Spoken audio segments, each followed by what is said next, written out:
내 맘의 주여 소망 되소서.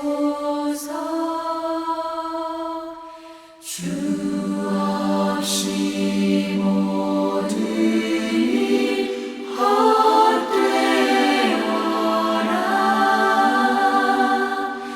밤이 많아지나 주님 생각. 잘 때나 깰 때 함께 하소서. 내 맘의 주여 소망 되소서. 주 없이 모든 일 헛되어라.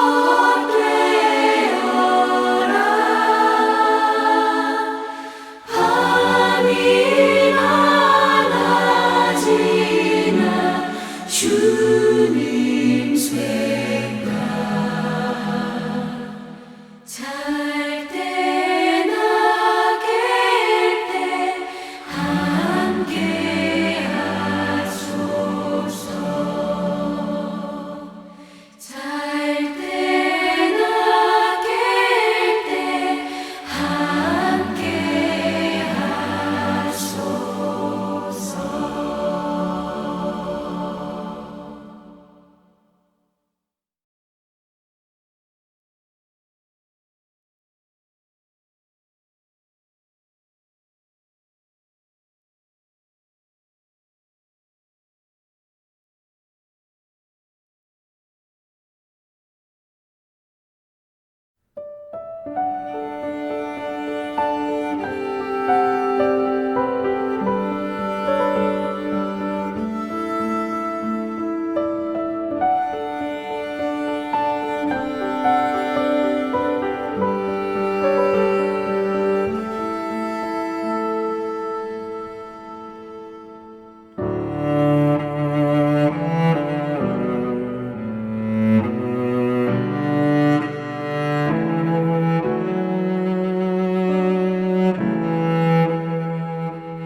다 같이 묵도하심으로 예배 시작합니다.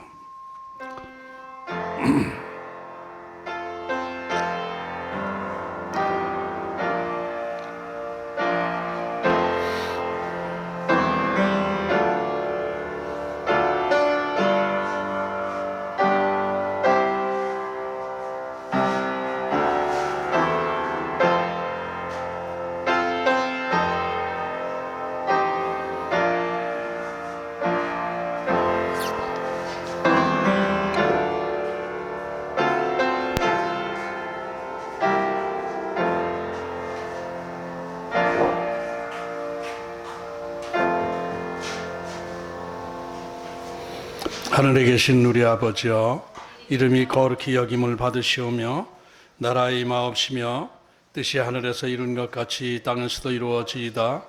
오늘날 우리에게 일용할 양식을 주옵시고 우리가 우리에게 죄 지은 자를 사하여 준 것 같이 우리 죄를 사하여 주옵시고 우리를 시험에 들게 하지 마옵시고 다만 악에서 구하옵소서. 대개 나라와 권세와 영광이 아버지께 영원히 있사옵나이다.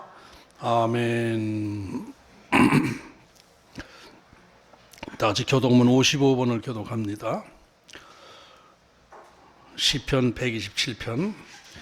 여호와께서 집을 세우지 아니하시면 세우는 자의 수고가 헛되며 여호와께서 성을 지키지 아니하시면 파수꾼에 뛰어 있음이 헛되도다. 너희가 일찍 일어나고 늦게 누우며 수고의 떡을 먹음이 헛되도다. 그러므로 여호와께서 그의 사랑하시는 자에게는 잠을 주시는도다.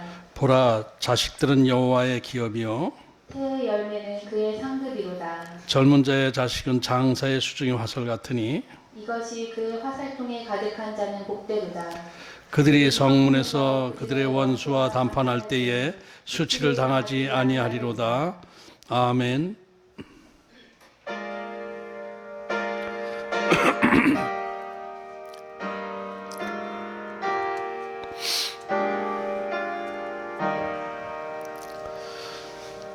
성부 성자와 성령 영원히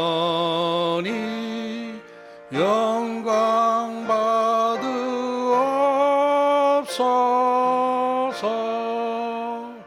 대처로 지금까지 또 길이 영무궁 영광 영광 아멘 아멘.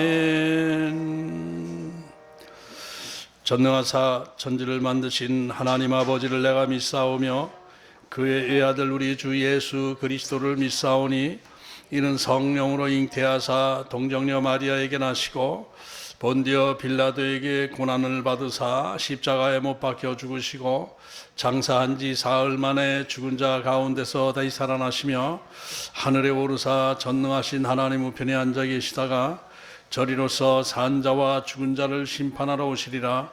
성령을 믿사오며 거룩한 공회와 성도가 서로 교통하는 것과 죄를 사하여 주시는 것과 몸이 다시 사는 것과 영원히 사는 것을 믿사옵나이다. 아멘. 다 같이 찬송가 27장 부르시고 기도하겠습니다.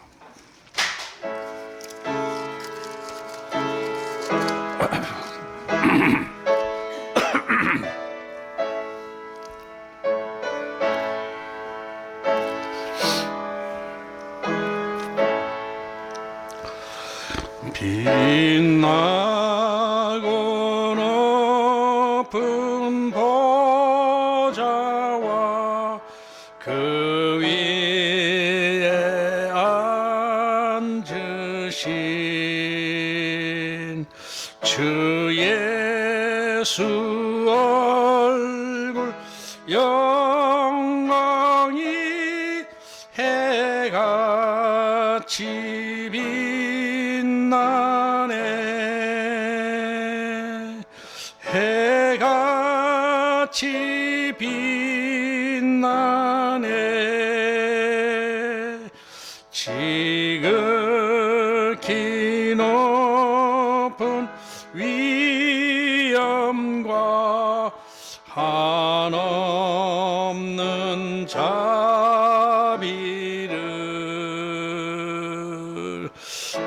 천사 소리 합하여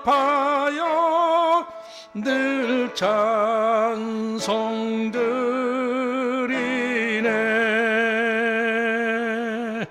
늘 찬송 드리네. 영 죽을 나를 살리려 그 영광 떠나서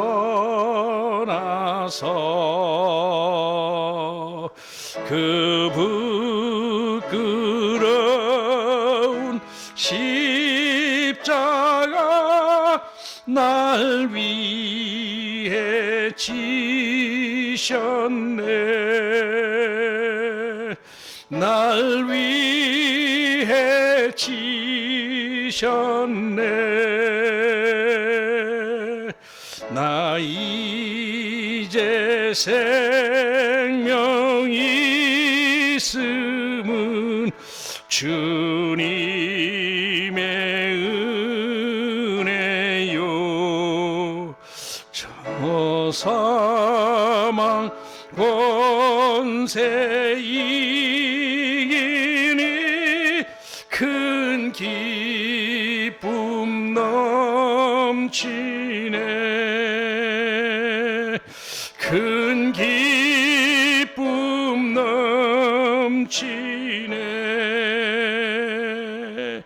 주님의 보좌 있는데 천한 몸 이르러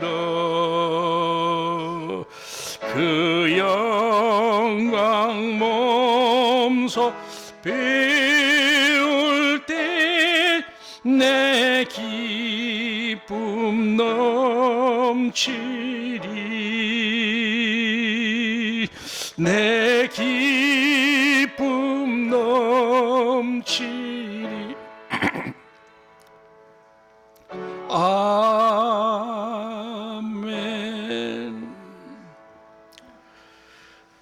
천지의 주제가 되신 전능하신 하나님 아버지, 오늘 이렇게 저희들 하나님 앞에 영과 진리로 예배 드릴 수 있도록 인도하여 주시오니 감사합니다.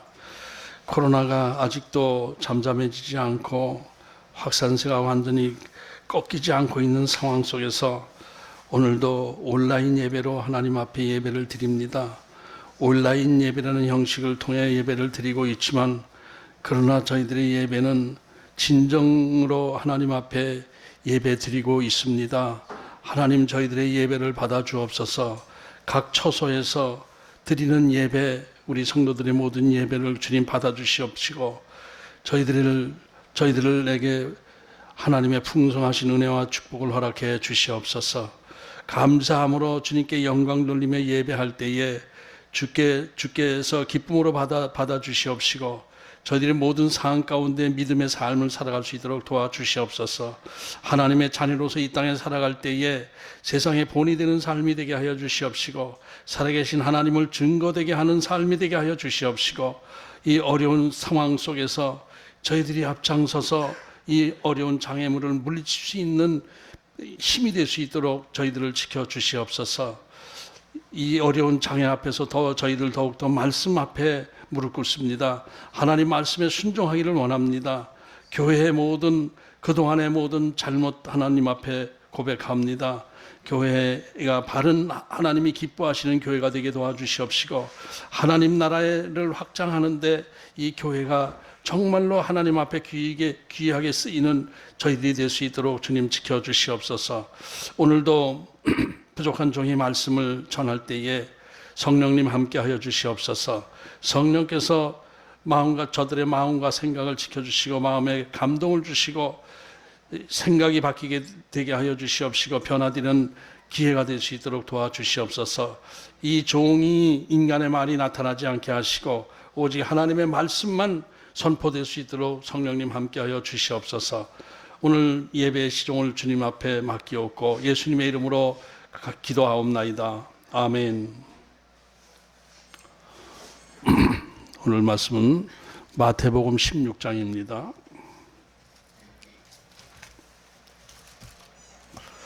마태복음 16장 13절로부터 20절까지 제가 봉독하겠습니다. 예수께서 빌립보 가이사랴 지방에 이르러 제자들에게 물어 이르시되 사람들이 인자를 누구라 하느냐? 이르되 더러는 세례 요한, 더러는 엘리야, 어떤 이는 에레미야나 선지자 중에 하나라 하나이다. 이르시되 너희는 나를 누구라 하느냐? 시몬 베드로가 대답하여 이르되 주는 그리스도시요 살아계신 하나님의 아들이시니이다. 예수께서 대답하여 이르시되 바요나 시몬아 내가 복이 있도다. 이를 내게 알게 하니는 혈육이 아니요 하늘에 계신 내 아버지시니라. 또 내가 네게 이르노니 너는 베드로라. 내가 이 반석 위에 내 교회를 세우리니 음부의 권세가 이기지 못하리라. 내가 천국 열쇠를 네게 주리니 내가 땅에서 무엇이든지 매면 하늘에서도 매일 것이요 내가 땅에서 무엇이든지 풀면 하늘에서도 풀리리라 하시고 이에 제자들에게 경고하사 자기가 그리스도인 것을 아무에게도 이르지 말라 하시니라. 아멘.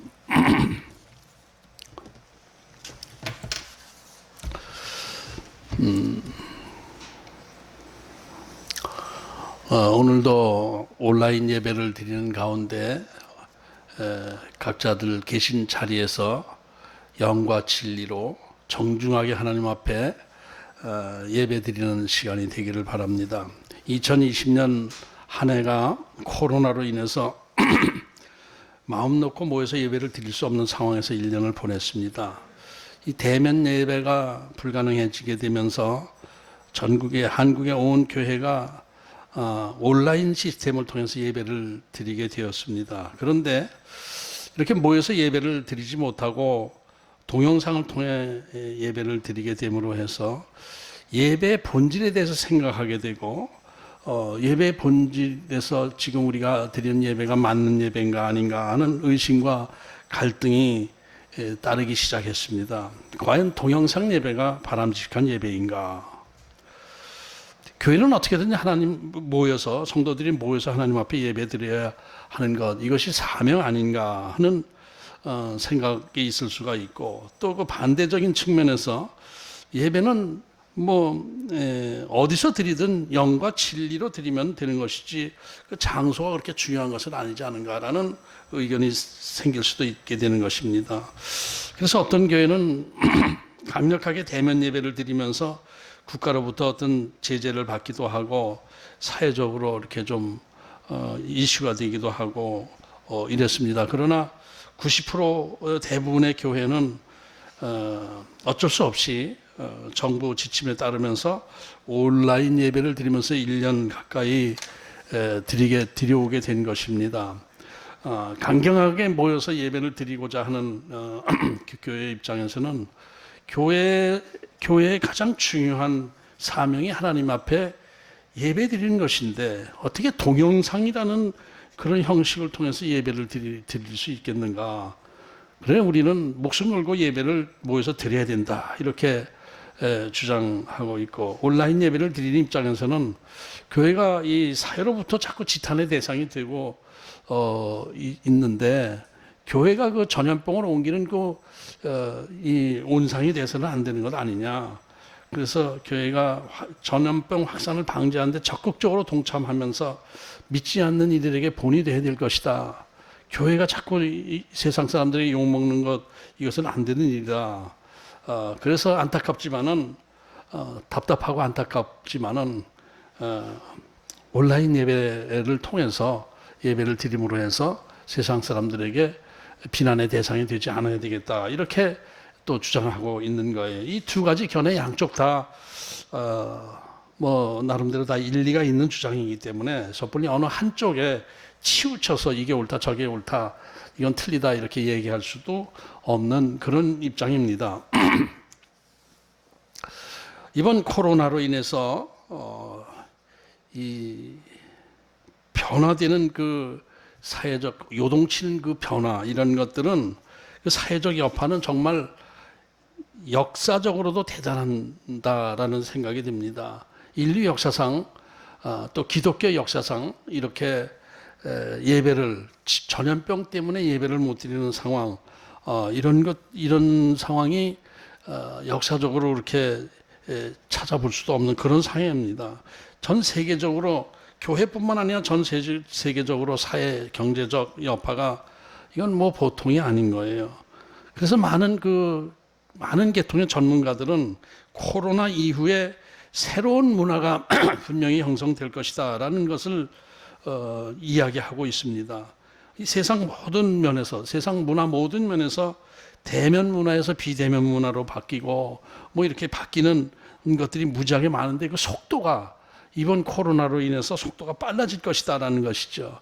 문화의 그 환경 변화가, 변화의 속도가 빨라질 것이다라는 거예요. 그래서 그 문화의 변화가 생김으로 해서 파급되는 여러 가지 또 변화가 또 뒤따르게 되고, 그래서 미래가 아주 불확실한 상황이다 이렇게 얘기를 하고 있습니다. 그래서 이 코로나 이후에 사회, 경제, 문화에서 새로운 어떤 문화적 기준이 생길 것이다 해가지고 포스트 코로나 뉴노멀이라는 그런 용어가 생기도 했습니다. 뉴노멀, 새로운 어떤 표준, 기준, 뭐 정상이 비정상이 되고 하는 그런 포스트 코로나 뉴노멀이라는 용어가 생긴 거예요. 이것은 세상적으로 뿐만 아니라 교회 입장에서도 마찬가지라고 봅니다. 교회 문화, 예배 문화에도 뉴노멀이 필요해진 것 사실이라고 봅니다. 어떤 새로운 변화에 대해서 우리가 교회에서 무조건 반대만 해서 되겠느냐, 자꾸 무조건 변화되는데 따라갈 수 없다 하는 보수적인 입장이 있고, 이 변화되는 문화에 우리 기독교도 영적으로 지혜롭게 따라가야 되고 대처해야 될 필요가 있다라고 생각하는 주장도 있고 그렇습니다. 그러나 어떤 상황에서도 우리 기독교인들에게는 어떤 새로운 변화의 기준을 세울 때에 가장 중요한 것은 하나님의 뜻 안에서 벗어나면 안 된다는 것이죠. 변화가 돼도 하나님의 뜻 안에서, 하나님의 깊으신 뜻 안에서 변화를 따라가야지, 덮어놓고 어떤 세상 문화에 따라가서는 안 된다 이렇게 생각할 수가 있는 거예요. 무조건 세상 변화에 맞춰서 나가기보다는 하나님의 깊으신 뜻 안에서 순종하면서 따라가야 하는 거예요. 그래서 이런 부분들에 대해서 저 자신도 그동안 많은 생각을 해왔습니다. 이런 상황 안에서 하나님의 뜻 안에서 가장 균형 잡힌 자세는 어떤 것일까? 이런 상황 속에서, 이런 사회적 변화 속에서 어떻게 하면 교회가 지혜롭게 그 변화에 적응해 나가야 될까 하는 것을 많이 고민을 해왔습니다. 많은 목사님들, 많은 교회들이 그런 고민을 하는 것이 사실입니다. 그리고 무엇보다도 우리가 생각해야 될 것은 이런 상황 자체가, 코로나 사태 자체가 주신 분이 뭐 마귀가 준 것이다 뭐 이렇게 생각할 수는 없지 않습니까? 이거 하나님의 뜻 안에서 이런 이 사회적 변화를 하나님께서 주시는 것이고, 어려움을 주시는 것이고, 이것을 통해서 우리에게 뭔가 깨우침을 주시기 위한 하나님의 뜻이 있는 것이다 이렇게 생각을 해야 되는 거예요. 그래서 오늘 교회에 많은 교회에 이런 여러 가지 문제 장애가 생기고 하는 것, 1년 정도를 그냥 예배를 못 드리는 상황, 앞으로도 어떻게 예배를 드려야 될지, 예배 문화가 어떻게 바뀔지 불확실한 상황 속에서 나는 도대체 누구인가? 하나님의 자녀, 또 목회자로서 내가 이 교회에 대해서 할 수 있는 일이 무엇인가? 교회는 바르게 지금 나가고 있는 것인가? 내 교회는 바르게 나가고 있는 것인가? 저 자신의 신앙의 믿음의 바탕은 괜찮은 것인가? 이런 것을 많이 생각하면서 교회와 예배의 본질에 대해서 오늘은 좀 같이 묵상해보는 시간을 갖기 위해서 말씀을 준비했습니다. 오늘 말씀을 보면은, 오늘 본문에서는 예수님이 누구신가에 대한 말씀이 나오는 것이죠. 예수님께서 제자들을 데리고 저 갈릴리 북쪽 빌립보 가이사라, 갈릴리 호수보다 더 북쪽입니다. 빌립보 가이사라 지방에 가셨다가 제자들에게 질문을 하십니다. 사람들이 나를 누구라고들 얘기를 하느냐 이렇게 질문했죠. 그러니까 제자들이 대개들 주님을 선지자 중에 한 사람으로 보고 있더라고요. 이렇게 얘기를 하니까 예수님께서 그럼 너희들은 나를 누구로 생각하나? 이렇게 질문을 했어요. 이럴 때 베드로가 제자들을 대표해서 주는 그리스도시요 살아계신 하나님의 아들이십니다. 이렇게 신앙 고백을 했어요. 정말 이것은 베드로가 제대로 된 신앙 고백을 한 것입니다. 그러니까 예수님께서 이렇게 말씀을 하시요. 너 이런 고백은 정말 인간이 그냥 자기 머리로 생각할 수 있는, 그냥 고백할 수 있는 고백이 아니다. 하나님이 은혜를 주셔서 영적으로 너에게 깨우침을 주신 것이고 그것이 너에게 복이 된 것이다. 이렇게 말씀을 하시면서 오늘 본문 18절에서 내가 너의 그 신앙 고백 위에서 내 교회를 세울 것인데 음부의 권세가 이기지 못할 것이다. 내 교회라는 단어가 여기서 나와요. 교회. 처음 나오는 것입니다. 성경에서. 교회라는 단어가 처음 나와요.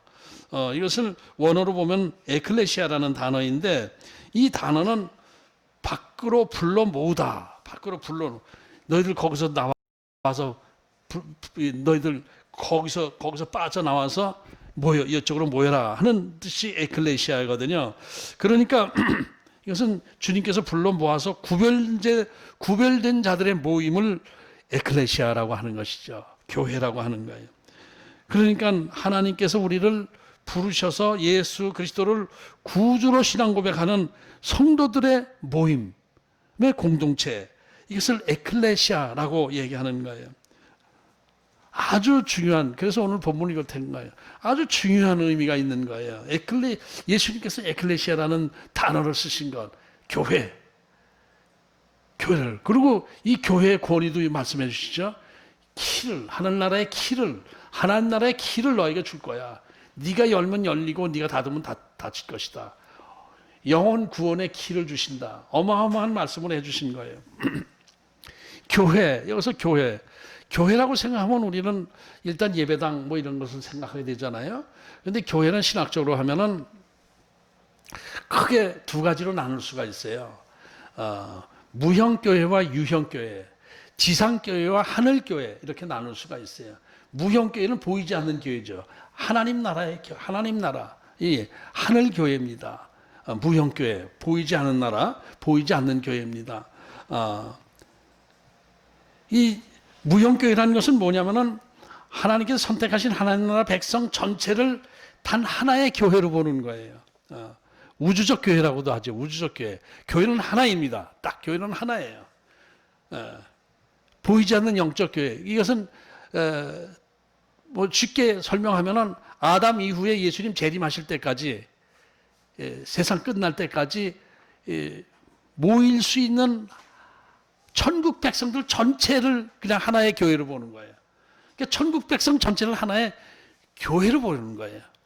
그러니까 천국에서의 영생 복락하고 누리는 그 백성들 하나의 교회다. 그것을 교회다. 이렇게 보는 거예요. 무형교회죠. 이건 완전한 교회죠. 그죠? 영적인 교회고. 그런데 이제 유형교회는 뭐냐? 이 영적인 교회가 우리가 이 땅에 육신을 가지고 있을 때에는 우리가 또 예배 드리고 지내잖아요.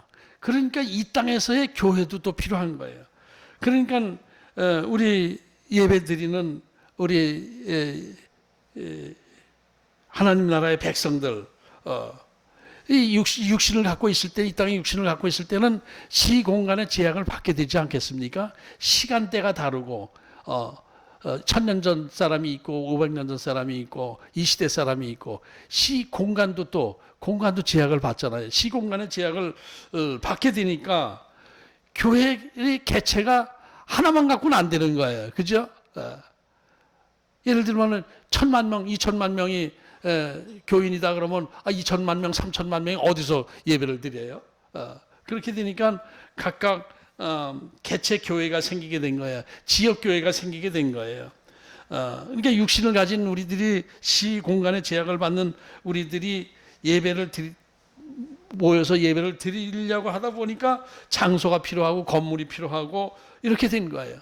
또 시간이 필요하고. 그래서 이것을 유형교회다 이렇게 말하는 것입니다. 그러니까 원래 우리들은 하늘교회, 우리 무형교회, 우주적인 교회, 단 하나의 교회 백성들이지만은 육신을 갖고 있을 때는 이 땅에서 어떻게든지 하나님 앞에 예배 드리고 지내야 될 거 아니에요. 그러니까 육신을 가진 우리들이 앉아서 예배 드리고 뭐 무릎 꿇고 예배 드리고 하다 보니까 장소가 필요하고 건물 안에서 예배를 드리게 되면 의자가 필요하고 이렇게 돼서 개체 교회가 탄생하게 된 것이죠. 그러니까 지금 우리들이 예배 드리는 이 교회는 유형교회가 되는 거예요. 무슨 교회 해서 유형교회.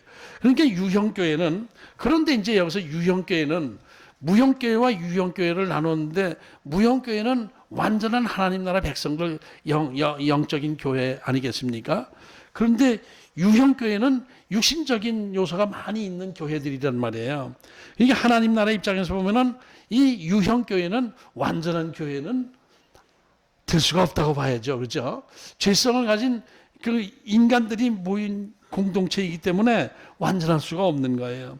교회 모임에 예배에 참석하긴 하지만은 그 중에는 구원받지 못한 사람도 얼마든지 섞일 수가 있어요. 양들이 있고 염소가 또 그 안에도 있을 수가 있는 거예요. 이것은 또 교회 지도자라고 해서 규정으로 둘 수가 없어요. 교회 지도, 목사, 장로, 권사 뭐 이런 사람들이라 해도 하나님 입장에서 보면 구원받지 못한 백성들이 얼마든지 섞여 있을 수가 있는 거예요.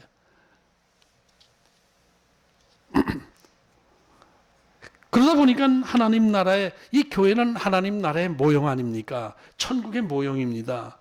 하나님 나라 백성들의 모임이니까 여기는 천국이 돼야 돼요. 하나님 나라가 돼야 되는데 그렇지 못한 모습이 너무나 많이 보이지는 거예요. 그러다 보니까 교회에 나오는 성도들이라고 하는 교인들조차 교회에 대한, 이 시대 교회에 대한 부정적인 시각을 갖게 되고, 교회에 대한 부정적인 시각이 하나님에 대한 믿음이 변질되는 것까지 여파가 퍼지게 되는 거예요.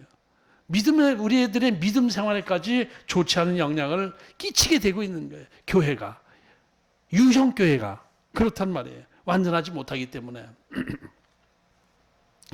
그런 여러 가지 모습들, 이 지금 유형교회의 불완전한 모습들에 대해서 제가 이렇게 많이 생각을 했는데, 잘못하면 뭐 이 시대 교회 비판하는 설교가 되기 때문에 상당히 조심스럽게 우리나라 전체 교회의 어떤 객관적인 어떤 문제들, 하나님 입장에서의 이것은 이건 과연 바른 것인가 아닌 것인가, 이것을 제가 좀 생각을 해봤습니다. 제가 생각한 것이 아니라 이 시대 이제 많은 학자들이나 목회자들이 또 이 시대 교회가 생각하고 있고 회개해야 될 부분이라고 생각하고 있는 부분들을 제가 이제 큰 덩어리 안에서 이제 몇 가지를 생각해 보려고 하는 게 오늘 설교 주제에, 하나님께서 우리 이 교회에 주시는 시련의 원인이 무엇일까를 생각하다 보니까 그런 것을 생각하게 된 것이죠. 이 유형교회다 보니까, 교회가 시공간 제약을 받다 보니까 어떤 문제가 생기냐면, 일단 개교회주의로 흐름이 가게 됐어요. 개체교회, 단독교회, 지역교회, 이렇게 이게 이렇게 덩어리를 묶게 되는 그런 상황이 된 거예요. 그러니까 개교회주의로 나가다 보니까 이 교회의 본래 사명인 하나님 나라를 세워나가는 것에서 벗어나서 자기 교회 중심으로 하나의 울타리를 치게 되고 이기적인 어떤 집단의 모습을 보이게 된 거예요. 개교회주의로 나가다 보니까. 그러다 보니까 개교회주의는 하나의 울타리를 쌓고 하다 보니까 이 시대 교회가 세상으로부터 자꾸 이렇게 손가락질 당하는 그런 문제가 되기 시작한 거예요. 그러니까 지금 세상 사람들로부터 지탄의 대상이 되는 중요한 요소 중에 하나가 이 개교의 중심 사상 때문이다, 이렇게 볼 수가 있는 거예요.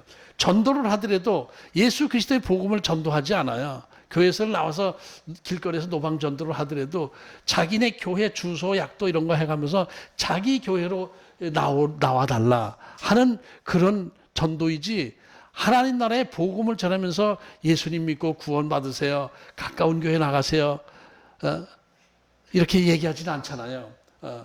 그러니까 내 교회 부흥을 위해서 전도를 하는 것이지, 하나님 나라 복음을 전하기 위해서 복음을 전하는 것이 아니란 말이에요. 그러다 보니까 자꾸 성장주의로 나가게 되고 교인 수에 따라서 교회의 권위가 달라지게 되니까 이 완전히 이기적인 집단이 돼버렸어요. 교회들이 전부 내 교회, 네 교회, 큰 교회, 작은 교회 따지고 그렇게 된 것이 교회의 모습입니다. 많은 문제가 있는 것이죠. 그러다 보니까 이 교회에 과연 하나님이 예수님이 계신 거야? 하나님이 과연 계신 성령님이 역사하시는 교회야? 이런 의심이 들게 되는 거예요. 그럼에도 불구하고 분명히 이런 불완전한 교회이지만은 성령님의 역사 안에서 지금 2000년 동안 쭉 교회가 내려와지면서 하나님 나라가 확장되어져 왔던 거예요. 불완전한 교회를 통해서 하나님은 하나님의 뜻을 이루어 나가신 것이죠. 오늘 본문에서 예수님께서 이제 베드로의 신앙 고백을 바탕으로 해서 내 교회가 세워질 것이다 이렇게 말씀을 하셨는데 이 신약 교회는 언제 세워진 것일까요? 신약 교회는 언제부터 시작이 됐다고 생각하세요?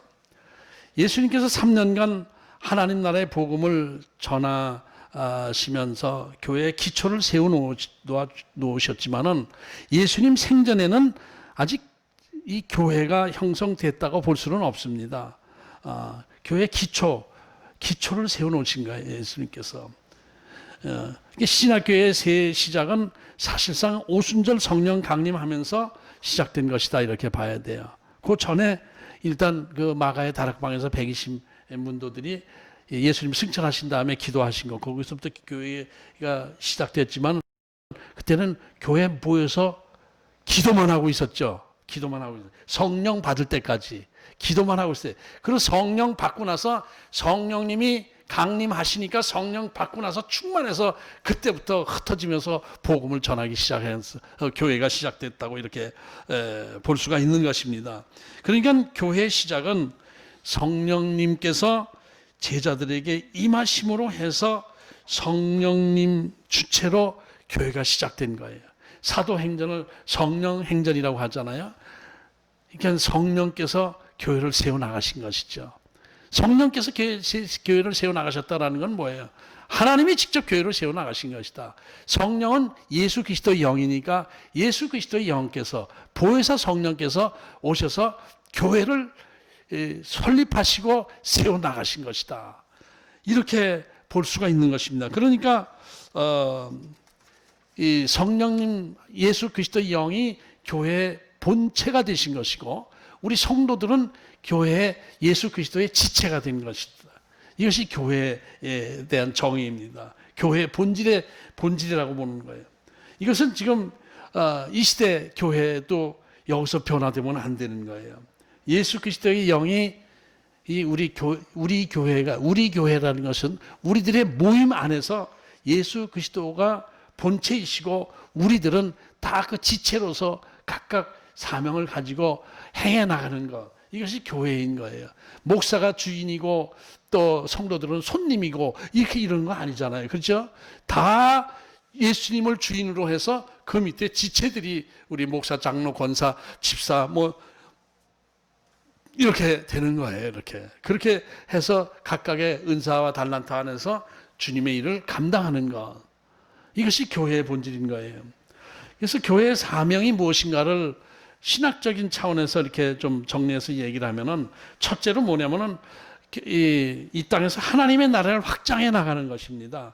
하나님 나라의 복음을 전하면서 하나님의 선택된 백성들을 찾아서 그 영혼을 구원시키고 하나님 나라 소속으로 다 불러들여오는 것, 이렇게 불러들이고 무형교회를 확장시켜 나가는 것, 이것이 교회의 사명인 거예요. 두 번째로는 이게 뭐 첫째, 두 번째 뭐 따질 건 아니에요. 이 첫째, 둘째가 바뀌어도 돼요.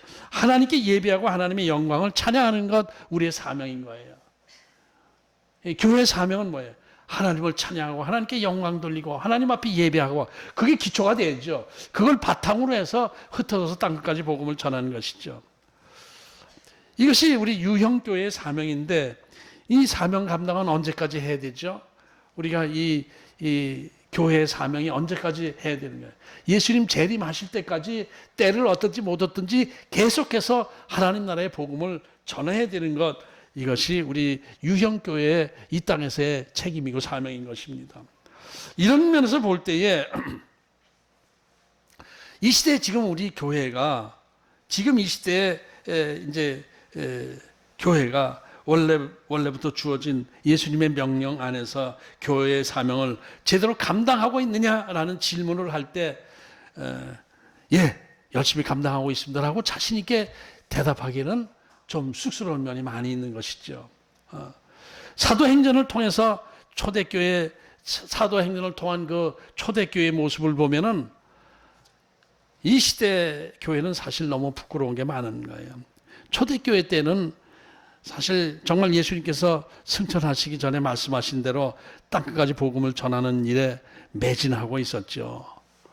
정말 그냥 그때도 착각을 해서 예루살렘 교회가 확 부흥이 되니까 그 안에서 복작복작 되고 있을 때 팍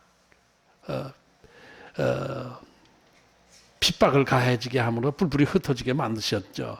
그래서 온 예루살렘과 온 유다와 사마리아 땅끝까지 이르러 복음을 전하게 된 것은 핍박 속에서 그렇게 된 거예요.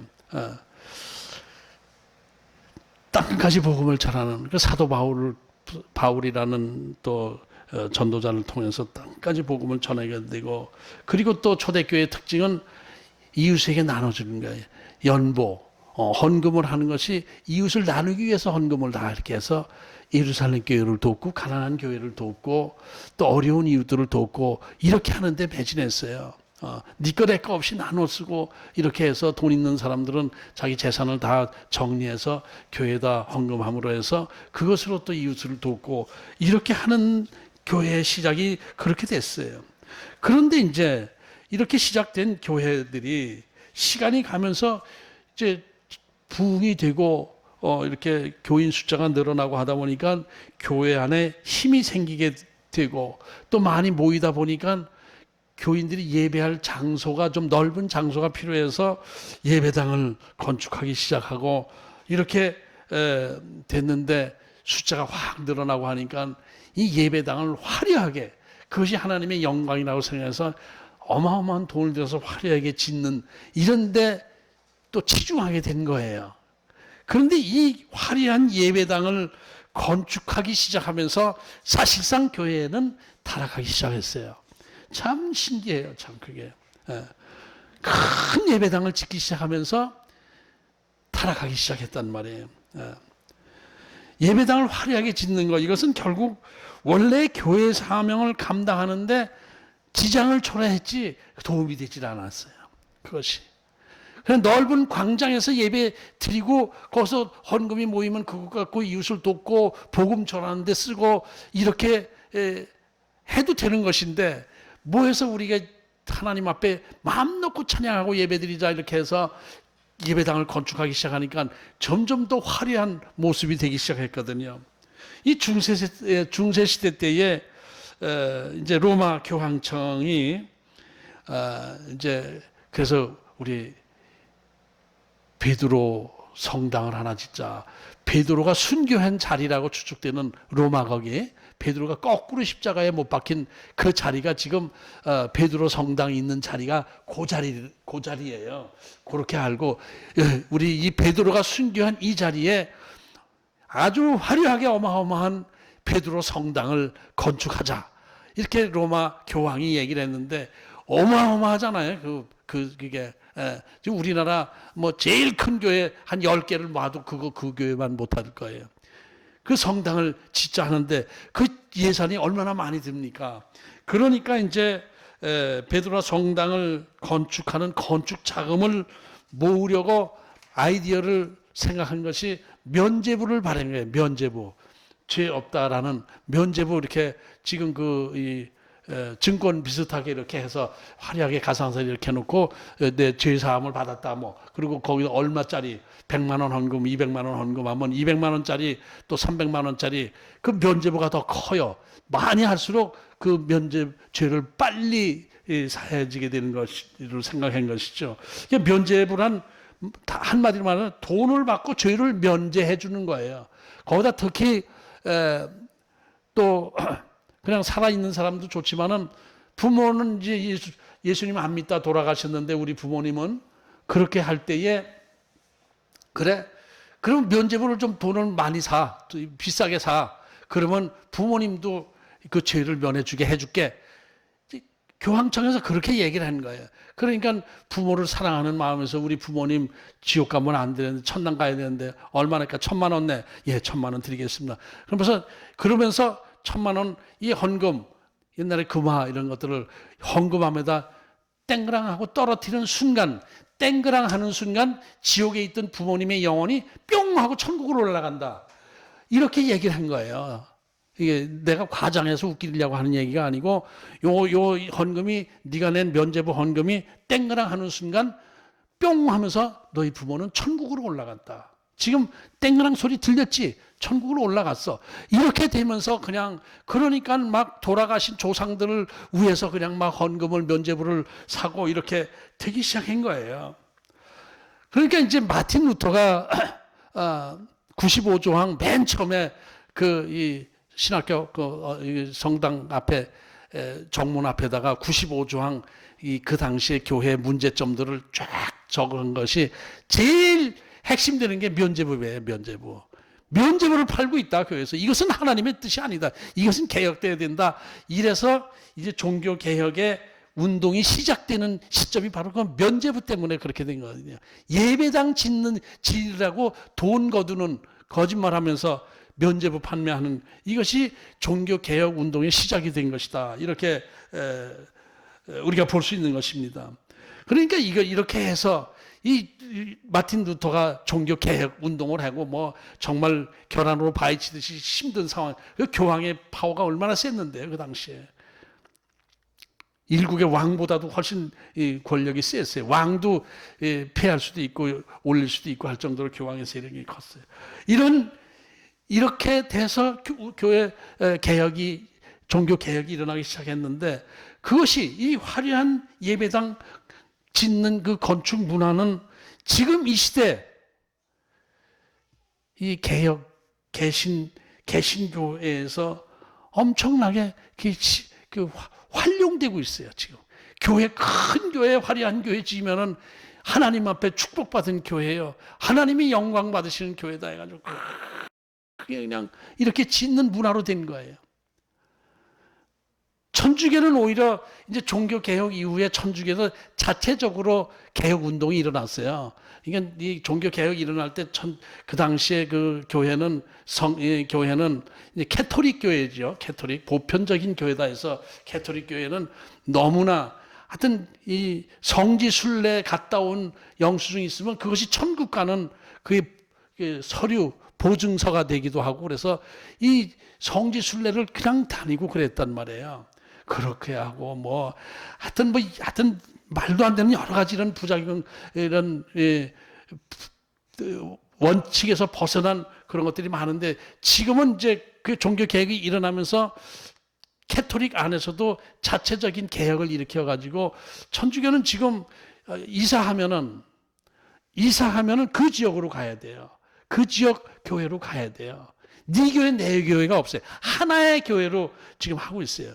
그러니까 교회 뭐 헌금 걷어서 건축하고 이런 것은 지금 완전히 없었는데 이 개신교는 개교회주의로 흘러가면서 그냥 그 어떤 담임 목사의 능력에 따라서 부흥시키고 하면 또 큰 교회 짓고 이렇게 하면서 많은 문제를 야기시키고 있게 되는 거예요. 권력화된 거예요. 교회가 커지면서.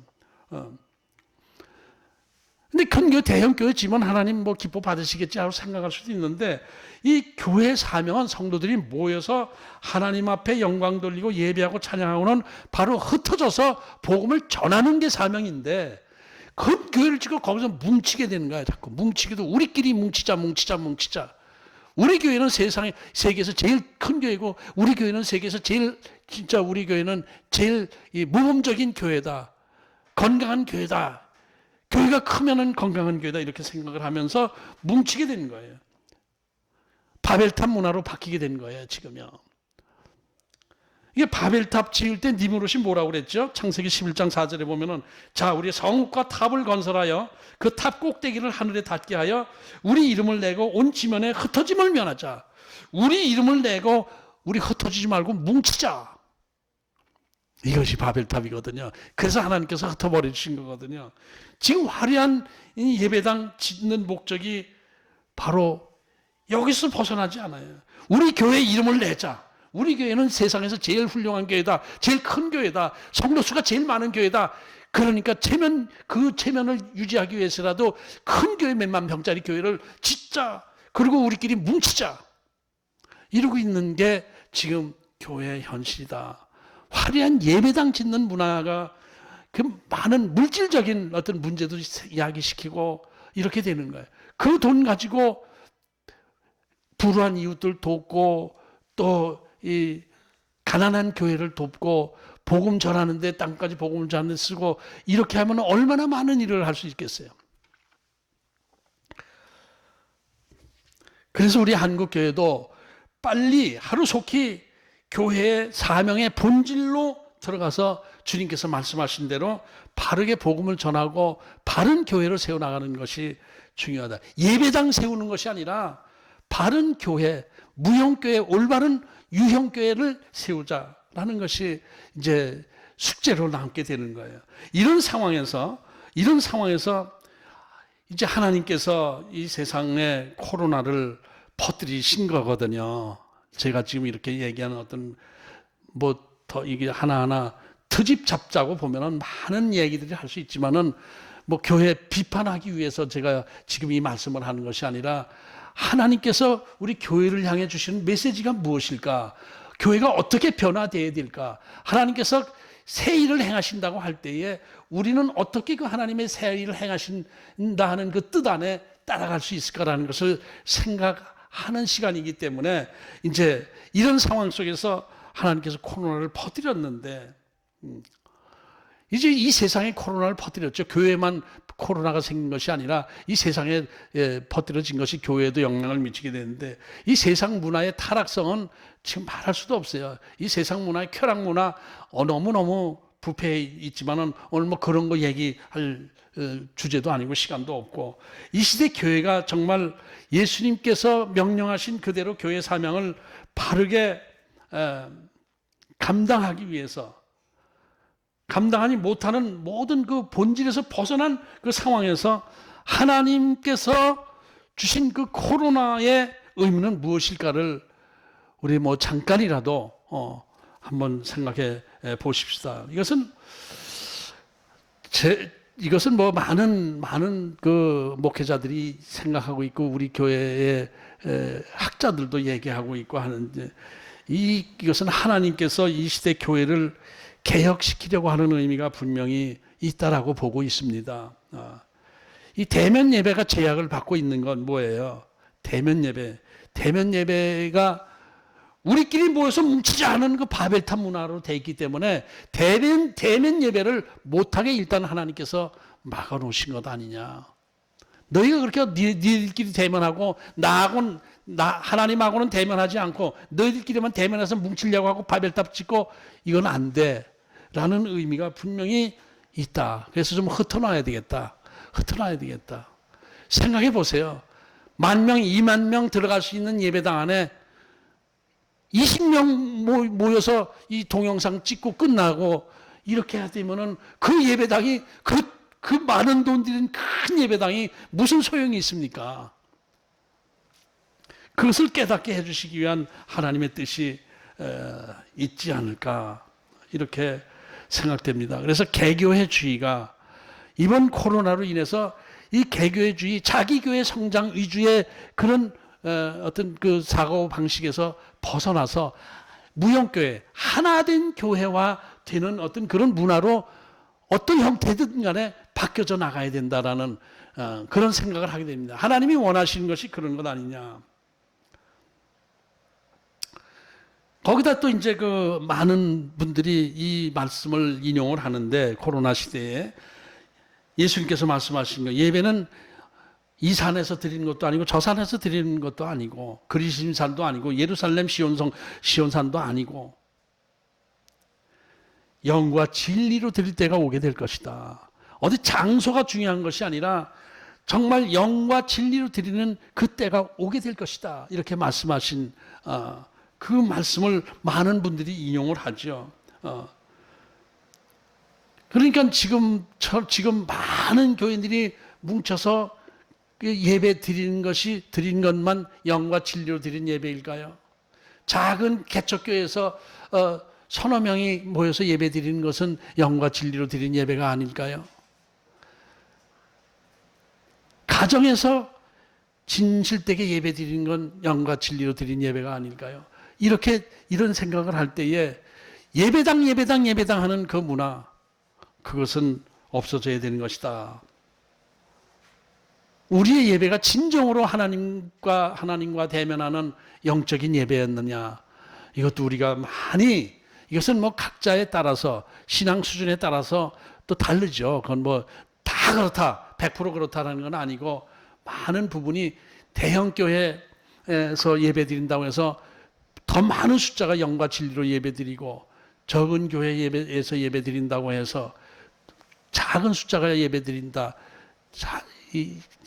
약하게 예배드린다 이렇게 생각할 수는 없는 거 아니겠습니까?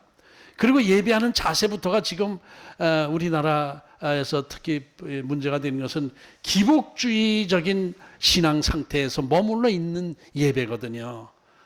나에게 복 주세요, 나에게 복 주세요, 우리 자식에게 복 주세요, 우리 남편에게 복 주세요, 이거 하는 거예요. 건물 주는 이 임대료 좀 더 많이 올려서 받게 해주시옵소서 믿습니다 이러고 기도하고 있고, 그리고 임대세 들어있는 교회는 임대료 좀 내리게 해주옵소서 기도하고 있으면 하나님께서 누구 기도를 들어주실까요? 골치 아프다, 야 니들끼리 알아서 해라 그러실까요? 그러니까 이 예배 자체, 예배 드리는 그 마음 자세가 기복적인, 이타적인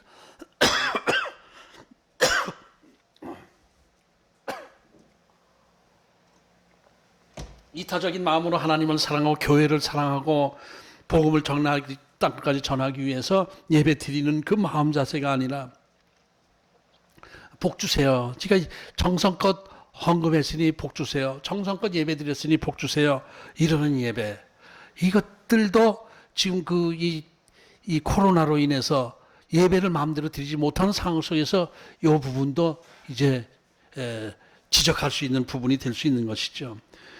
그리고 땅끝까지 복음을 전하라고 그랬는데 지금 많은 성도들이 땅끝까지 성지순례라는 명목하에 관광여행 다니고 있잖아요. 성지순례라고 하면서 관광여행을 다니는, 중세시대 때 이 성지순례가 하나의 구원의 어떤 그 요소가 됐었거든요. 성지순례 한 번 갔다 오면은 얼만큼 죄가 감해지고, 두 번 갔다 오면 얼만큼 죄가 감해지고,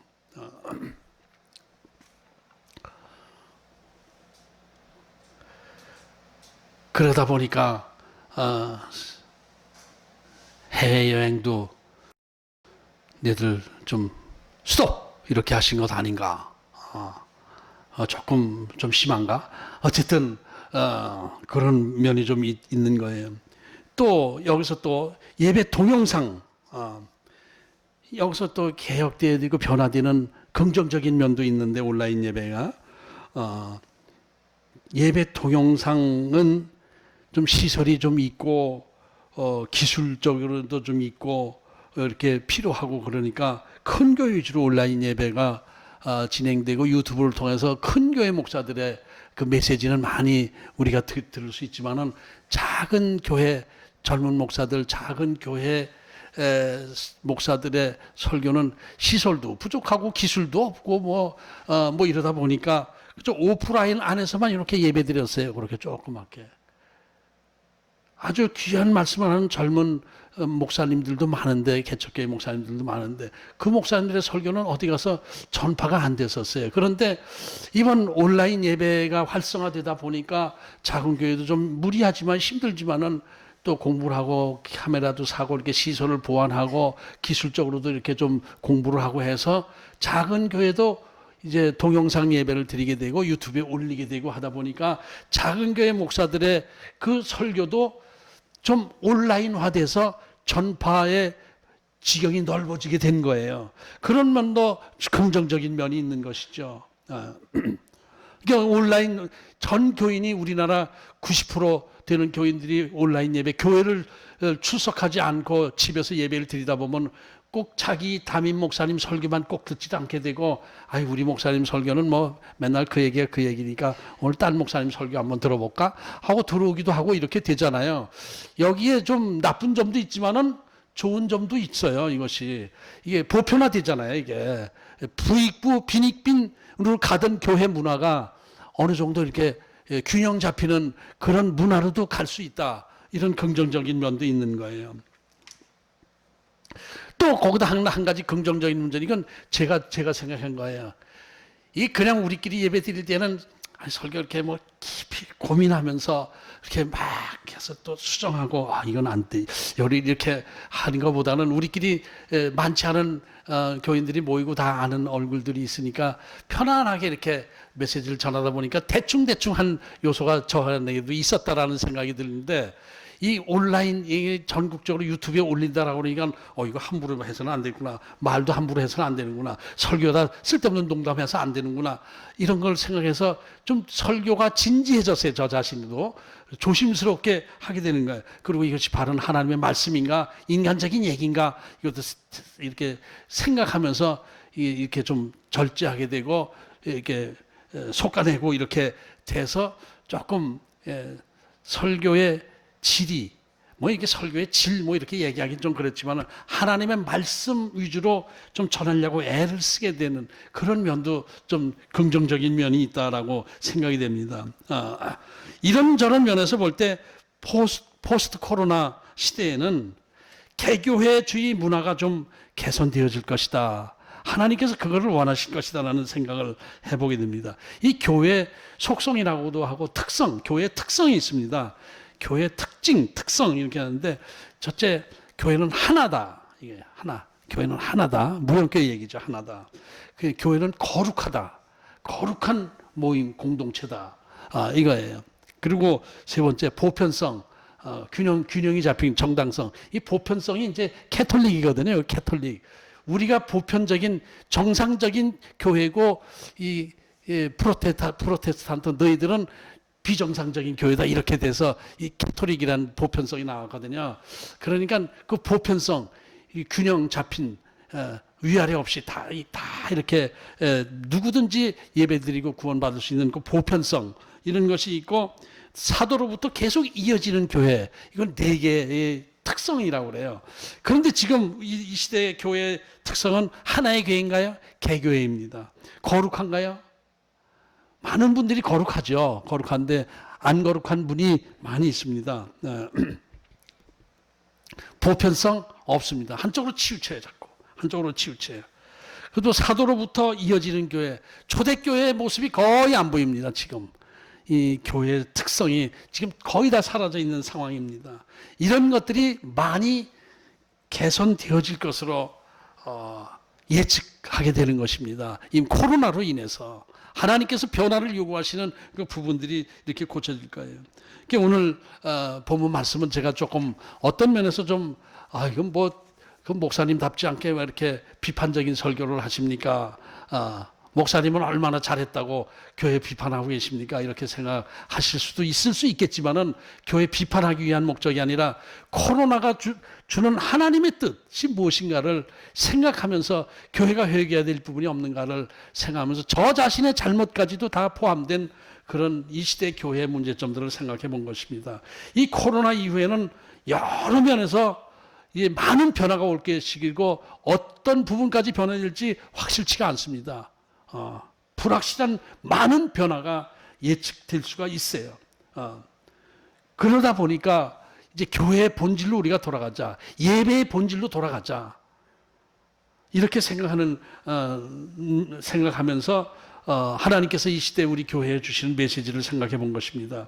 그러니까 코로나 자체를 지나치게 목숨을 염려하면서 두려워하기보다는, 그리고 이 하나님 왜 자꾸 이러십니까? 왜 교회가 이렇게 힘들게 하십니까? 이렇게 원망 불평하기보다는 저를 비롯해서 이 시대 모든 교회가 목회자와 또 성도들, 임원들, 직분자들, 봉사자들 다 주님께서 명령하신 교회의 본질적 사명 안에 내가 있는 것인가, 아니면은 형식에 치우친 예배를 드리고 있는 것인가, 내 유익을 위해서 예배를 드리고 있는 것인가, 기복적인 사상 안에서 예배를 드리고 있는 것인가. 내가 정말 예수님께서 승천하시기 전에 명령하신 대로 땅끝까지 복음을 전하고 희생하고 나를 산제물로 드리고 희생하고 헌신하면서 하나님 나라를 확정해 나가기 위해서 내가 예배를 드리고 있는 것인가를 생각하는 계기가 되기를 원합니다.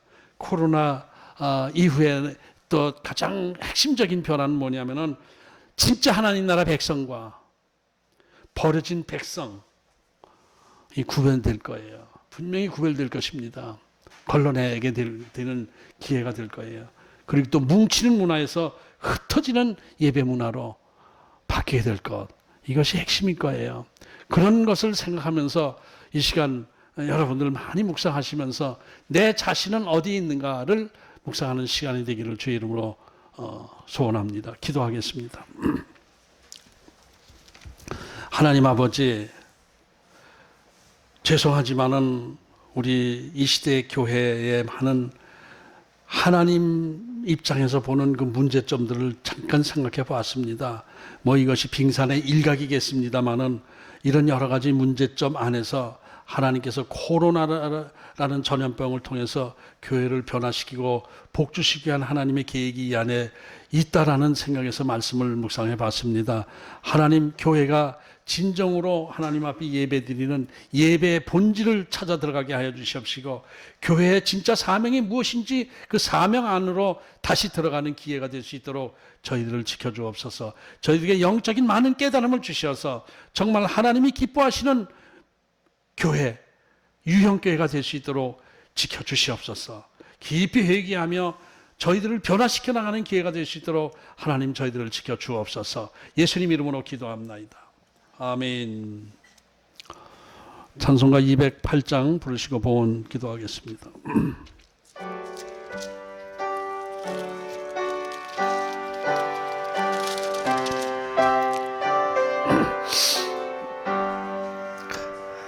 내 주의 나라와 주 계신 성전과 피 흘려 사신 교회를 늘 사랑합니다. 내 주의 교회는 천성과 같아서 눈동자같이 아끼사 네,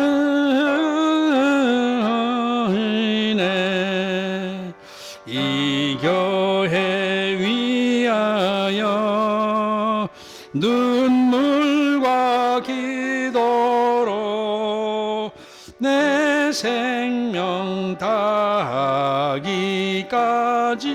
늘 봉사합니다. 성도의 교제와 교회의 위로와 구주와 맺은 언약을 늘 기뻐합니다. 하늘의 영광과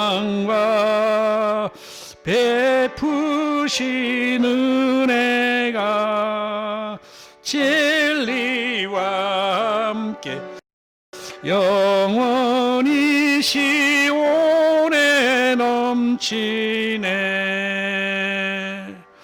아멘.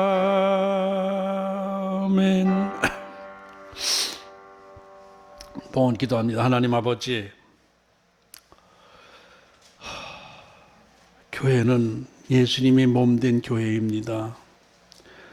예수님을 사랑한다고 하면서 교회를 사랑하지 않는 것은 모순된 생각입니다.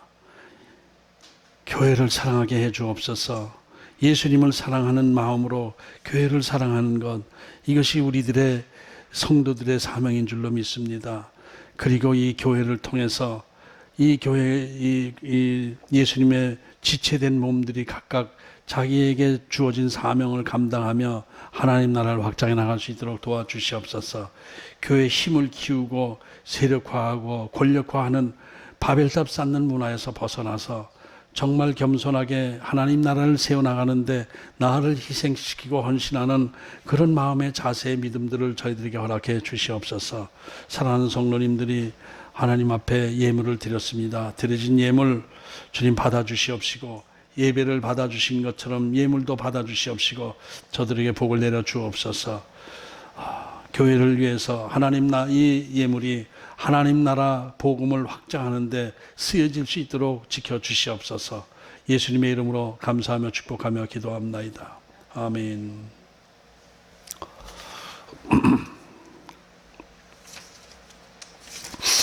코이노니아를 보겠습니다. 이제 새로운 시대 하나님께서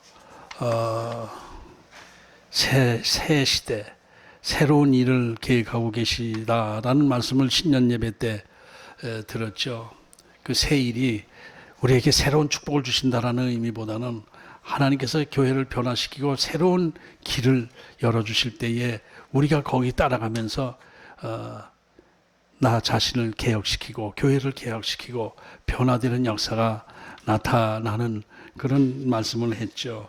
그래서 우리가 이제 그동안에 뭐 잘못됐던 것 자꾸 이리저리 변명하기보다는 고백하고 변화되는 한 해가 될 수 있도록 이렇게 다짐하는 시간이 되길 바랍니다. 오늘도 온라인 예배를 드렸는데 조금 완화했죠. 2.5 단계는 그대로 두지만은 교회 예배 드리는 건 무조건 비대면 예배가 아니라 10% 정도, 수도권 10% 정도, 비수도권은 20% 정도 이렇게 됐는데 다음 주일은 모여서 예배 드리려고 합니다. 모여서 우리가 예배 드리는데 송구영신 예배도 못했고 이렇게 그렇게 해가지고 다음 주에는 성찬 예배를 드리고 성찬 예식을 하고 또 말씀 뽑기를 해서 하나님 주신 말씀으로 우리가 받아들이고 그 말씀을 가지고 1년을 신실하게 하나님 앞에 보내기 위한 그런 의미로 받아들이시면 되겠습니다. 다 마스크 한 주간 동안 세상에서 활동하시면서 아주 절제하시고 조심하시면서 생활하시고 깨끗하게 소독하고 들어오시고 기도할 때에 안수기도 하지 않고 거리를 좀 두고 마스크하고 그리고 기도를 다 각각 개별적으로 그 말씀 주신 말씀을 가지고 개별적인 기도를 다 해드리겠습니다. 그러니까 다음 주에는 다 오셔서 함께 예배 드리는 걸로 정하겠습니다. 뭐 특별한 어떤 천지개벽 같은 상황이 일어나기 전에는 확 또 뭐 숫자가 늘어나거나 그러기 전에는 모여서 예배 드리려고 합니다. 기도하면서 조심스럽게 한 주간 보내시고 건강한 모습으로 모여서 오래간만에 뵙고 싶어요. 정말 뵙고 싶고 그런데 모여서 이렇게 예배 드리고 기도하고 축복 기도하고 하는 그런 시간을 가지려고 합니다. 한 주간 아주 조심스럽게 절제하며 지내시다가 다음 주에 다들 얼굴 뵙기를 소원합니다. 교회를 위해서 기도하시고 성도들을 위해서 기도하시고 그래서 예배 준비위원들 다 이렇게 명단을 해서 미리 다 연락을 드리도록 하겠습니다. 이렇게 하시고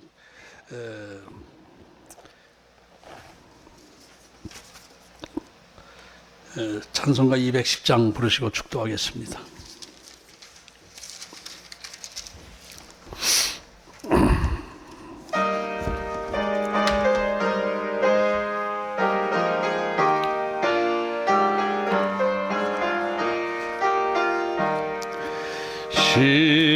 시온성과 같은 교회 그의 영광 하나 없다. 허락하신 말씀대로 주가 친히 세웠다.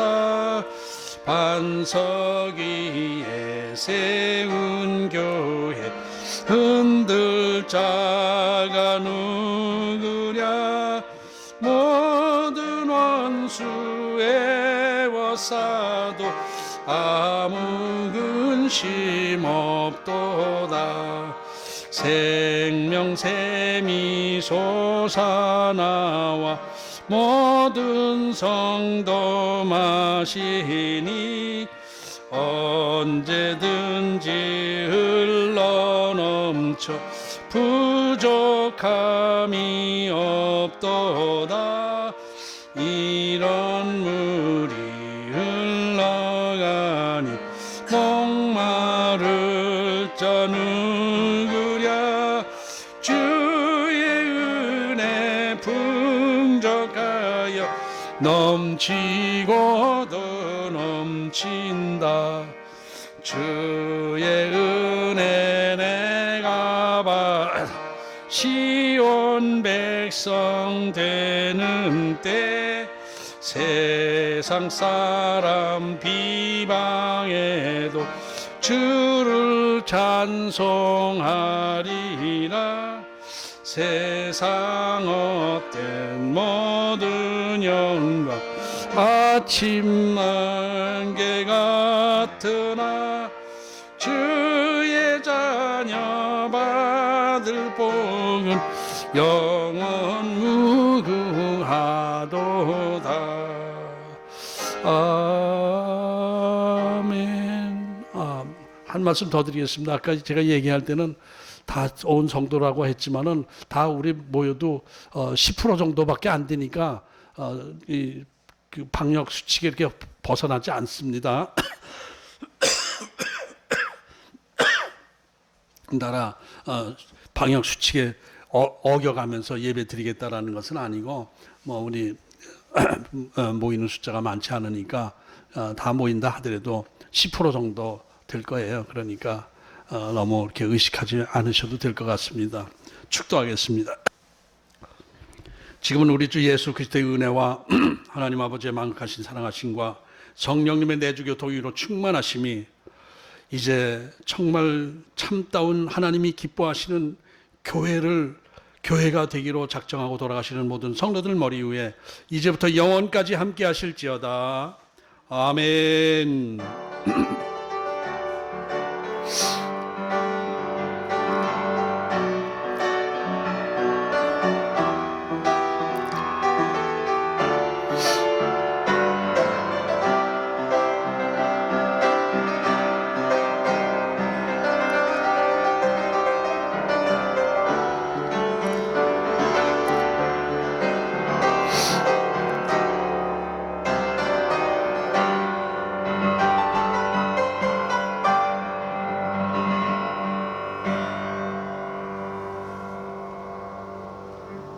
아멘. 할렐루야.